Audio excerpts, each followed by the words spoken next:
നമുക്ക് അടുത്ത ഒരു പ്രോബ്ലം നോക്കാം.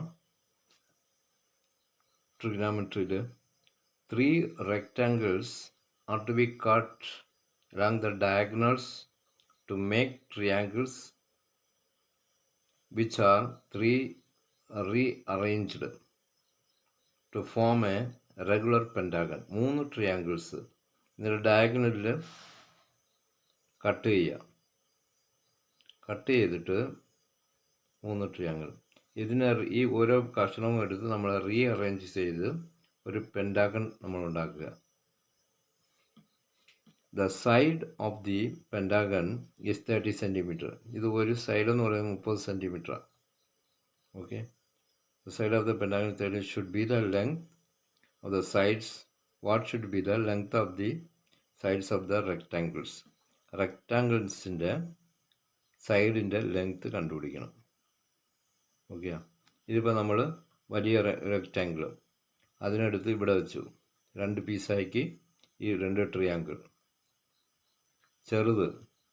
ചെറുതിനെ ഡയഗണൽ ചെയ്ത് 2 ട്രിയാങ്കിളാക്കി, ഒന്നിവിടെ ഒന്നിവിടെ, അതുപോലെ ഒന്നിവിടെ ഇങ്ങനെ വെച്ചൊരു പെൻറ്റാഗൺ നമ്മൾ ഫോം ചെയ്തു. ABCDE എന്ന് പറയുന്ന ഒരു പെൻറ്റാഗൺ.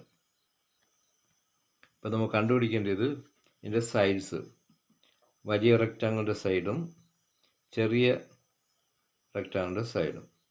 അപ്പോൾ ഇതും അതുപോലെ ഇതും കണ്ടുപിടിക്കണം. ഓക്കെ, ഇത് 54 ഡിഗ്രി ഒരു തന്നിട്ടുണ്ട്, ഇത് 18 ഡിഗ്രി. ഇതാണ് പെൻറ്റാഗൺ. അപ്പോൾ ഫസ്റ്റ് നമ്മൾ ഈ ട്രയാങ്കിൾ എടുക്കുന്നു. സൈൻ 54 ഡിഗ്രി സീക്കോട്ട് ഇതിൻ്റെ ഓപ്പോസിറ്റ് ഏതാ? AP ബൈ ഇത് AB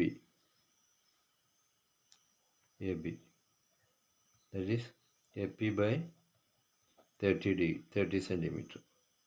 Okay, sin 54, then AP is equal to 30 into sin 54, that is equal to 24.27. അതായത് ഈ AP എന്ന് പറയുന്നത് 24.27. അപ്പോൾ AP കിട്ടി. ഈ APനെ ഡബിൾ ആക്കിയാൽ നമുക്ക് AC കിട്ടും.